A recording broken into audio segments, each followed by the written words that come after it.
नमस्कार। आज बात करते हैं एक बहुत ही ज़रूरी अपडेट की जो सीधे सीधे भारत के फाइनेंशियल सिस्टम से जुड़ा है। हाल ही में रिजर्व बैंक ऑफ इंडिया यानी आरबीआई ने स्मॉल फाइनेंस बैंक्स के लिए लोन देने के नियमों में एक बहुत बड़ा बदलाव किया है। तो आज हम इसी को समझेंगे कि ये नया नियम आखिर है क्या और ये इतना ज़रूरी क्यों है। तो इस पूरे मामले को ठीक से समझने के लिए हम इसे 5 हिस्सों में देखेंगे।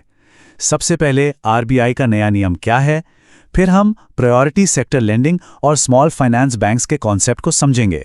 इसके बाद हम जानेंगे कि पहले इन बैंकों के सामने चुनौती क्या थी, अब नए लचीले नियम क्या है और आखिर में ये भी देखेंगे कि ये सुधार इतना मायने क्यों रखता है। ठीक है, तो चलिए शुरू करते हैं। सबसे पहले देखते हैं कि वो ताज़ा अपडेट क्या है जिसकी वजह से ये टॉपिक आज चर्चा में है। तो खबर ये है कि रिजर्व बैंक ऑफ इंडिया ने बैंकिंग रेगुलेशन एक्ट 1949 के तहत स्मॉल फाइनेंस बैंक्स के लिए प्रायोरिटी सेक्टर लेंडिंग, जिसे हम शॉर्ट में पीएसएल कहते हैं, उसके नियमों में बदलाव कर दिया है।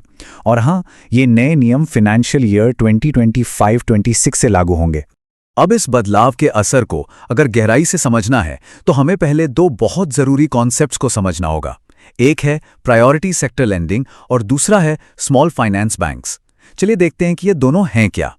तो देखिए, प्रायोरिटी सेक्टर लेंडिंग या पीएसएल आरबीआई की एक पॉलिसी है। आप इसे ऐसा समझ सकते हैं कि ये बैंकों की एक सामाजिक जिम्मेदारी है। इसके तहत हर बैंक के लिए जरूरी है कि वो अपने लोन का एक तय हिस्सा ऐसे सेक्टर्स को दे जो देश के विकास के लिए, खास तौर पर समावेशी विकास के लिए बहुत जरूरी माने जाते हैं। और स्मॉल फाइनेंस बैंक्स यानी एसएफबीज ये खास तरह के बैंक होते हैं। इन्हें बनाया ही इसलिए गया था ताकि देश में फाइनेंशियल इंक्लूजन मतलब वित्तीय समावेशन को बढ़ाया जा सके। इनका मेन काम होता है छोटे कारोबारियों, किसानों और असंगठित क्षेत्र के लोगों तक बैंकिंग सेवाएं पहुंचाना, मतलब उन लोगों तक बैंकिंग पहुंचाना जहां बड़े बड़े बैंक शायद नहीं पहुंच पाते। तो सवाल ये है कि ये जरूरी लोन आखिर जाता कहां है। देखिए, प्रायोरिटी सेक्टर्स में कृषि, micro, small and medium enterprises यानी एमएसएमईज, शिक्षा, हाउसिंग और रिन्यूएबल एनर्जी जैसे कई जरूरी क्षेत्र आते हैं। ये पॉलिसी पक्का करती है कि अर्थव्यवस्था के इन जरूरी हिस्सों तक पैसों की पहुंच बनी रहे। चलिए अब समझते हैं कि आखिर दिक्कत क्या थी, वो पुरानी चुनौती क्या थी जो स्मॉल फाइनेंस बैंक्स इन नए नियमों से पहले झेल रहे थे। और ये सारी कहानी एक नंबर के इर्द गिर्द घूमती है। पहले स्मॉल फाइनेंस बैंक्स को अपने एडजस्टेड नेट बैंक क्रेडिट यानी एएनबीसी का 75% हिस्सा इन्हीं प्रायोरिटी सेक्टर्स को देना होता था। अब एएनबीसी को आसान भाषा में समझें तो ये बैंक के कुल लोन का एक बड़ा हिस्सा होता है। तो जरा सोचिए, अपने कुल लोन का लगभग 3/4 हिस्सा सिर्फ कुछ तय सेक्टर्स को ही देना पड़ता था। 75%, ये बहुत बहुत बड़ा आंकड़ा है। अब ये जो नियम था ना, ये दूसरे कमर्शियल बैंकों के मुकाबले बहुत ज़्यादा सख्त था। इसी वजह से स्मॉल फाइनेंस बैंक्स की बैलेंस शीट पर ज़बरदस्त दबाव रहता था। उनकी फ्लेक्सिबिलिटी खत्म हो जाती थी और उनके लिए अपने बिजनेस को टिकाऊ बनाए रखना ही एक बहुत बड़ी चुनौती बन गया था। तो इसी बड़ी चुनौती को देखते हुए आरबीआई एक सॉल्यूशन लेकर आया है। अब जो नए नियम आए हैं वो इन बैंकों को वो ज़रूरी फ्लेक्सिबिलिटी देते हैं जिसकी उन्हें बहुत ज़रूरत थी। तो नया नियम क्या है? आरबीआई ने पीएसएल की इस लिमिट को 75% से घटाकर सीधा 60% कर दिया है। और सच कहूं तो ये इन बैंकों के लिए एक बहुत बड़ी राहत की बात है। अगर हम पुराने और नए नियम को आमने सामने रखें तो फर्क बिल्कुल साफ है।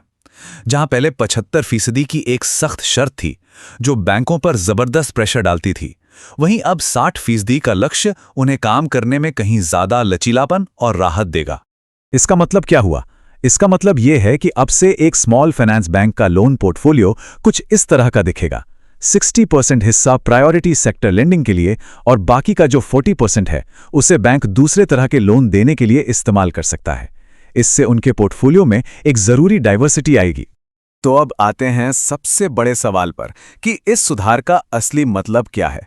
इसका बैंकों पर, हमारी अर्थव्यवस्था पर और फाइनेंशियल इंक्लूजन के पूरे लक्ष्य पर क्या असर पड़ेगा। देखिए, इसके 3 बड़े फायदे हैं।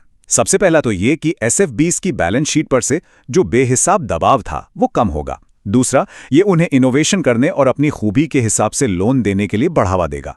और तीसरा, ये लंबे समय में फाइनेंशियल इंक्लूजन के लक्ष्य को और मजबूत करेगा क्योंकि अब ये बैंक ज्यादा स्टेबल होकर काम कर पाएंगे। तो यहाँ ये समझना जरूरी है कि आरबीआई के इस फैसले के पीछे की सोच क्या है। इसका मकसद है स्मॉल फाइनेंस बैंक्स को ज्यादा सस्टेनेबल बनाना, सामाजिक लक्ष्यों और बिजनेस की जरूरतों के बीच एक सही बैलेंस बनाना और बैंकों को अपने लोन पोर्टफोलियो में और विविधता लाने का मौका देना। तो आखिर में ये एक बड़ा सवाल हमारे सामने आता है कि क्या ये जो नई फ्लेक्सिबिलिटी मिली है, ये स्मॉल फाइनेंस बैंक्स को भारत की उस बड़ी आबादी तक पहुंचने में मदद करेगी जो अब भी बैंकिंग से दूर है?